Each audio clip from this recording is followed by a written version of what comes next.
Fala rapaziada, como é que vocês estão? Tudo bem com vocês? Tricolor do Cerrado na área, Guilherme aqui na voz para mais um vídeo. Peço até desculpas, não tá gravando vídeos recentemente, vídeos e lives, mas a rotina tá corrida, né? E eu não tô conseguindo ter tempo para gravar, fazer live e, enfim, fazer vídeo, até porque também eu durmo cedo para trabalhar, então peço desculpas, mas eu vou dar um jeito de ajeitar essa minha agenda para estar gravando mais vídeos durante a semana e também fazendo react e pós-jogo, beleza? Bom, falar um pouco dessa vitória, né, do São Paulo, né? Acabou uns 10 minutos aqui.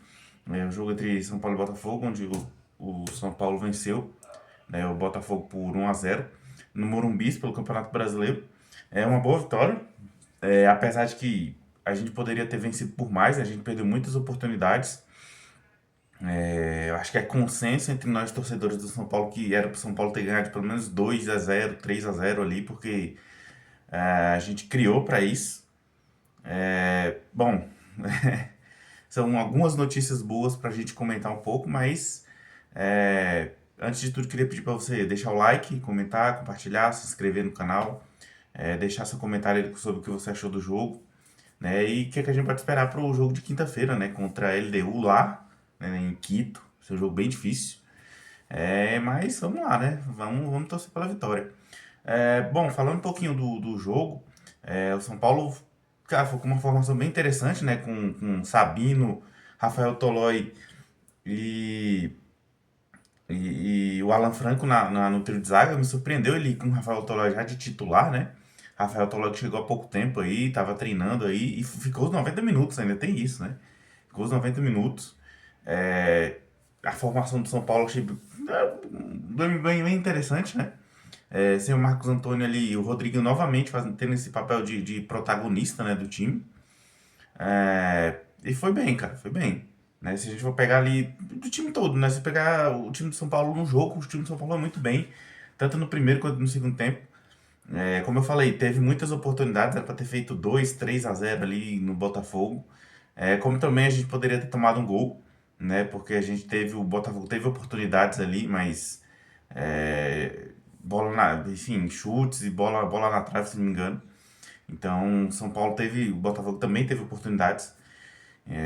Então a gente poderia muito bem ter também saído com um resultado negativo, mas a defesa do São Paulo é um dos pontos, se não o ponto mais forte do time, né? Hoje com a gente com essa formação aí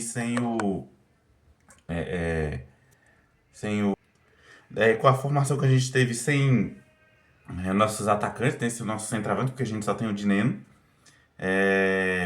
E só tem o Dineno e não tem mais outro, né? Porque a nossa competentíssima diretoria, Casares e administrações não consegue pagar 900 mil pro Abubacar, né? Mas consegue vender nossos jogadores aí da base a preço de banana, né? Casares e administrações, enfim, até inclusive pretendo fazer um vídeo sobre o Casares e a administração dele, porque sinceramente tá deixando. Desculpa aí, tá, galera? Só pra me ajeitar a câmera aqui. Tá me incomodando bastante essa administração dele. Enfim, então depois a gente vou fazer um vídeo falando sobre isso, né? E aí, primeiro tempo, o São Paulo foi de domínio do São Paulo, né? O Botafogo não teve muitas oportunidades, não criou tantas oportunidades no primeiro tempo. O Botafogo com muito mais defensivo, né? O David Ancelotti vem com um jogo muito mais defensivo aí para jogar contra o São Paulo, né? Então, creio eu acho que até por respeito ao São Paulo, o David Ancelotti não buscou atacar o São Paulo logo de primeira, né? E o São Paulo em casa, né, precisando vencer, né, depois de um resultado não tão legal fora de casa. São Paulo precisando vencer ali, precisando mostrar serviço, né, para a torcida. Então a gente precisava dessa vitória e o time foi muito bem, cara. Trocando passos, o Rodriguinho novamente jogando bem. O Rodriguinho foi muito bem mesmo. Me surpreende o futebol do Rodriguinho, porque assim, até a chegada do Crespo, sinceramente, pra mim ele poderia muito bem ser vendido, né? Não tava jogando bem, toda vez que entrava cansado, né? Sabe aquele jogador famoso cavalo cansado, né? entra cansado, entrava cansado ali no jogo, né? E aí a gente poderia, como São Paulo é especialista em vender jogador a preço de banana, a gente poderia muito bem ter vendido mais um, né, a preço de banana aí, pro Shakhtar, né? Porque o Shakhtar vem aqui, o Ajax vem aqui e fazem a festa, né, na nossa base, né? Mas, cara, o Rodriguinho com o Crespo virou outro jogador, né? Virou outro jogador. Ali no meio de campo, da linha de 5 os laterais, tanto o Cedric quanto o Enzo foram bem, enquanto o Enzo estava em campo, né? E depois, dentro ali no meio de campo, a gente teve o Pablo Maia, né? Ali no meio de campo. Teve o Rodriguinho e... Caramba, agora me fugiu quem que é o outro meio campista do São Paulo. Então, assim, o meio de campo do São Paulo novamente, e agora, graças a Deus, com a volta do Marcos Antônio, né? Marcos Antônio retornando aí, a gente pode ter uma perspectiva muito boa. Apesar, novamente, do que eu disse, a gente não tem centroavante, a gente só tem o Dineno. Né? E o Dineno fez o primeiro gol hoje. Então, é difícil a gente saber o que esperar do Dineno. É difícil a gente saber o que o Dineno pode trazer, né? Se agora ele vai voltar à fase boa dele, se ele vai começar a fazer gol, se ele vai começar a marcar, ou se foi só esporádico de hoje. Né? A gente espera que não seja esporádico só de hoje. Né? Espera que ele faça mais gols, que ele nos ajude, né? Porque a gente vai precisar de centroavante. Até porque, como eu falei, né? A nossa competentíssima diretoria não conseguiu trazer um. Então, contar com quem tem, né? Contar com quem tem. Ferreirinha hoje não jogou porque sentiu um incômodo na coxa, então a gente espera que pro jogo de quinta-feira ele possa estar jogando, né? Então, problemas, né? Crespo vai ter que administrar muitos problemas aí até o final do ano e torcer para que ele consiga fazer uma boa administração desses problemas e que a gente possa caminhar nas competições, né? A gente só tem o Brasileiro e Libertadores e o sonho é o título da Libertadores, mas a gente sabe que é muito difícil. Bom, agora falando um pouco do jogo do Botafogo. O Botafogo vem com uma postura muito defensiva no primeiro tempo. O David Ancelotti está cometendo muitos erros na escalação. Botou o Danilo de meia pela direita e tentou colocar o Savarino pelo meio, mas não funcionou. Aí no meio, pro final do segundo tempo, ele tirou o Savarino do meio, jogou pra ponta, pro lado e colocou o Danilo pro meio, né, pra fechar aquele meio. Né? No primeiro tempo, o Botafogo criou muito pouco. E no segundo tempo, ele tentou corrigir, colocando o Matheus Martins, colocando o Joaquim Correia, colocando outros atletas mais ofensivos. Né? Teve que tirar um por lesão também. Né? Teve que perder o goleiro titular, né? O Neto, que até agora deixa uma péssima impressão dos dois jogos que ele jogou aí, né? No jogo contra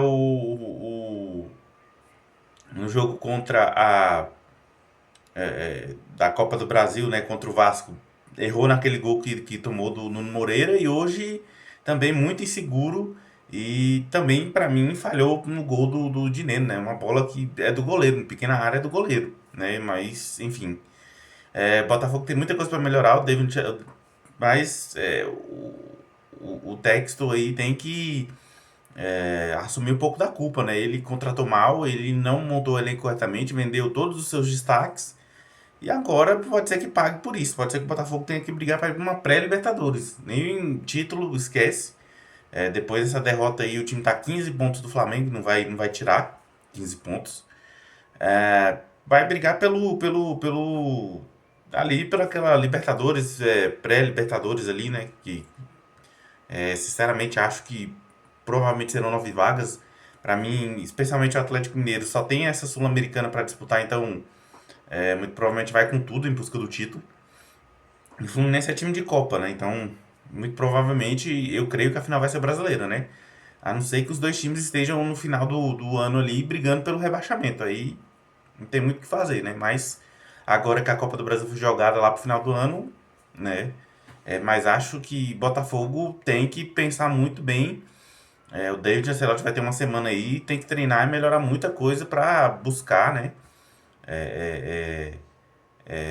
uma vaga na Libertadores e uma vaga direta, né? Até porque, como eu falei, para mim serão muitos times,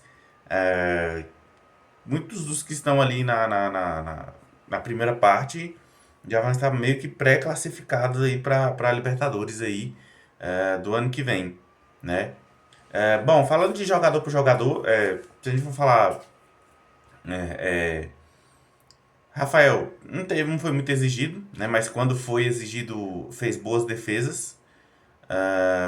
Nota 6 para ele, 7, né? O trio de zaga foi muito bem, sabe? O Sabino me surpreendendo, né? Jogando muito bem. Aquele negócio, Sabino, a gente nunca sabe o que pode esperar dele, né? Ou é 8 ou é 80, né? Ou ele faz um jogo muito bom e no jogo seguinte ele faz um péssimo jogo. Então, eu vou elogiar ele hoje, mas não sei se ele vai ser titular na quinta-feira, mas se for, na quinta ou na quarta, enfim, nesse meio de semana de Libertadores, mas se ele for mal contra a LDU, o que eu vou falar é, bom, voltou ao normal, né? Não pode elogiar muito o Sabino.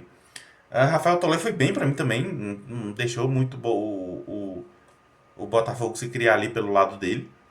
O Alan Franco é a segurança que a gente espera, né? O Alan Franco é muito bom, muito bom. Cara, desde que colocaram ele do lado correto e deram a sequência para ele de titular, é, foi muito bem e continua nessa sequência, né? Tomara que continue e quinta-feira, esse meio de semana, também nos ajude aí pra Libertadores, né? Do meio de campo não tem o que falar de alguém, acho que todo mundo foi bem ali, todo mundo foi, né, desempenhou bem seu papel ali no meio de campo, com mais destaque Pablo Maia e Rodriguinho. Eu peço até desculpas por não lembrar o nome do trio no meio de campo, peço realmente desculpas. Mas ali no meio de campo todo mundo foi bem, né? Qualquer coisa eu boto o nome dele aí no vídeo. Do ataque, o Dineno, poxa, fico feliz por ele, né? Mais de um ano, tava mais de um ano sem fazer gol e fez um gol extremamente importante, gol de vitória pra gente. Fez ali o gol do 1-0. Poderia ter feito mais, mas o companheiro de ataque dele tava numa tarde de fomeagem absurda, né? Cara, o Tapia não jogou mal, mas só tomou decisão errada, né? Inclusive eu comentei quando eu tava assistindo o jogo que a próxima decisão errada do Tapia é sempre a próxima, né? Porque é uma coisa impressionante, porque ele tava errando ali, no meio de campo, nas tomadas de decisões, né? Ou ele segurava muita bola ou ele dava o passo muito na frente, né? Então o Tapia ali, para mim, muito complicado ali essa questão dele, né, nesse ataque do São Paulo. Ele poderia muito bem ter dado no mínimo umas 2 assistências hoje, se não fosse os erros dele em tomada de decisão, né?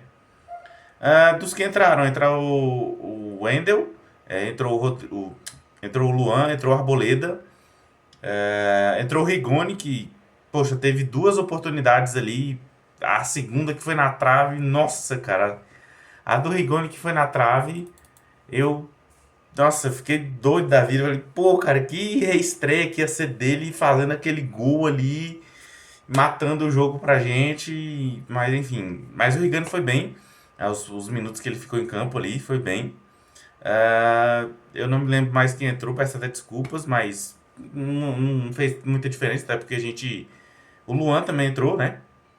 O Luan também entrou, no lugar do Rodriguinho e prendeu bem o campo ali, não vou dar nota pra ele. Mas ali, do trio de zaga, nota 8 pra todo mundo. Meio de campo, notas. Acho que 8, 7, 7 pra todo mundo. Eu vou dar nota 6 pro Tapia, porque ele poderia ter dado 2 assistências e errou a tomada de decisão. E pro Dineno dou nota 9, porque né, poderia. Fez o gol, fez o que se espera do centroavante, que botar a bola pra dentro do gol e nos dar a vitória. Bom, galera, esse foi o vídeo. Espero que vocês tenham gostado. Muito obrigado aí pela audiência, por ter assistido o vídeo até o final. Não se esqueça de se inscrever, curtir, comentar, compartilhar. Muito obrigado aí, saudações tricolores e vamos São Paulo!